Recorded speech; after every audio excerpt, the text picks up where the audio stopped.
Do you lead a busy lifestyle and don't always have time to plan dinner? I've got just the thing for you. Hi, I'm Jill from thisoldgal.com, and today on In the Kitchen with Jill, I'm going to show you how to make a one-pot meal with only a few ingredients that you probably already have in your pantry. Soccer mom, spaghetti and meatballs. You know, you take the kids to school, to soccer practice, and by the time you get home, it's late. You want to get dinner on the table really fast. This recipe is for you. You can use frozen meatballs from the grocery store. Just keep some bags in your freezer, or you can make your own meatballs and freeze them and use them. So only a few ingredients, and we're going to make a delicious one-pot meal. Here we go. So the first thing you're going to want to do is add a little bit of olive oil to the cooking pot. This just helps the spaghetti from sticking together. The next thing you're going to want to do is you're going to want to add the meatballs. Now, you can use a bag of frozen meatballs from the grocery store, or we like to make our meatballs and freeze them so that this meal is super, super quick. So now we're going to add our meatballs. This is about 24 ounces of meatballs. After you've added your meatballs, you want to grab your spaghetti. It's going to be a pound of spaghetti. Break it in half so that it fits, and just put it in the pot. Just like this. Push it in there. And one more handful. We've got 1 pound of spaghetti. Try to use a good spaghetti like Tequeco. It seems to hold up best under pressure and will always be al dente. When cooking spaghetti, you always want to make sure to salt your cooking water. So we're going to add 1 tablespoon of kosher salt. Just put it right in there. It's the only time the spaghetti will be able to absorb a seasoning. After that's done, we're going to use a jar of spaghetti sauce. I like to use this brand. It's pretty natural and it's very good. It's very low in sugar. Very low in sugar. I'm using tomato basil sauce. Also, the reason I added the oil is it makes the sauce taste a little bit more like homemade. So we're going to add the entire jar of sauce. Just pour it right in there. Alright, so after you have added the sauce, you're going to want to add the water. So I'm adding 3 cups of water. What I've done was I've just poured the water into the jar of spaghetti sauce and just pour that right in. Carefully pour it in. Make sure you get some down on the sides, just like that. And you want to make sure the spaghetti is all covered. Okay? So now we're ready to go. And that's it. So now we're going to lock on the lid, just like this. Now, what you want to do is push the valve behind you, and we're going to set the time for, in this case, we're going to pressure cook it for 3 minutes. You want to check the box of your spaghetti.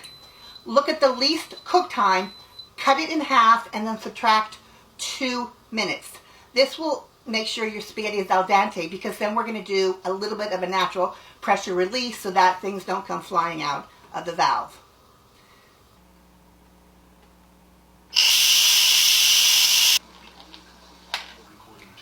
The pin just dropped. Here we go. Open it away from you so you don't get burned in the face. Alright, there's a lot of liquid right now, but it's going to continue to absorb. The noodles will. You want to mix it around.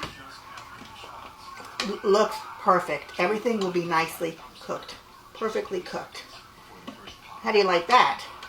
This is a one-pot, instant pot spaghetti and meatballs, also known as soccer mom.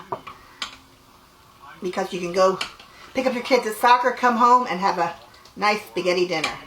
It's gorgeous. I'm ready to eat. Alright, so let's show you what it looks like. Oh boy. Look at that, it's perfect. Perfect spaghetti. You're going to need to do some cleaning. Am I making a mess? Always. Alright, so there it is. You want to get this off there for me?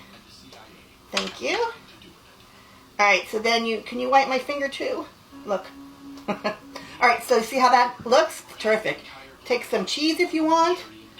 Sprinkle it on top. Like that. And it's good to go. We're ready to taste. So wasn't that easy? Well, I'm armed with my fork and I'm ready to taste. You know, also, if you want, we just use water when we made this, but you clearly can use some chicken broth. Just grab some Better Than Bouillon chicken base, put it in your fridge, add a couple teaspoons of the base and water, and you'll have a nice, rich chicken broth flavor with your meatballs. So I'm going to taste this now. Oh, this looks so good. Hey, you Hello. have some too? Yeah. I'm going to taste this. I want to put some more cheese on there. Okay, go ahead. Never enough cheese for you, is there, Ed? Never enough cheese. Alright, so let me taste this. You can never have enough cheese. Hot. Okay, my turn. This is really delicious. You know, what we like to do is get a bunch of meat, especially when it's on sale, ground beef or ground pork, whatever you like. Make some meatballs however you like it, your special way, and stick it in the freezer. Or you can just buy some bags at the grocery store and keep it in the freezer. And when you come home, whatever time it is, you pull it all out and you cook it. That's good. Is it good? You like the meatballs, Ed? Now, Ed made the meatballs. We actually like homemade meatballs better than store-bought, but, you know, there are some really good store-bought brands. So what do you think? Tastes good? Yeah, Yeah? I could eat this several nights in a row. Well, you're a big spaghetti guy. Yeah. What do you think of cooking it all in one pot like that?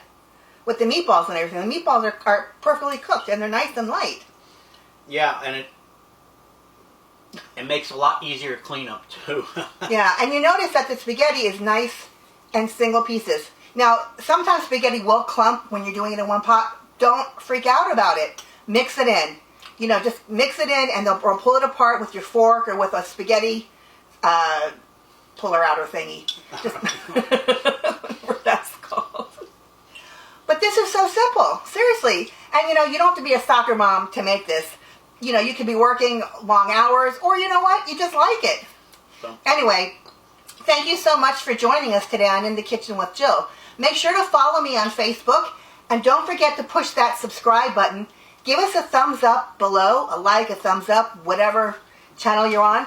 You can also follow me on Pinterest, Twitter, and Instagram, and look for me as This Old Gal Cooks. Thank you so very much for joining us today. Bye. We'll see you again next time. One more bite. One more. Hey everybody, Ed here. Don't forget to hit that subscribe button and follow us on social media. We'll see you in the next video.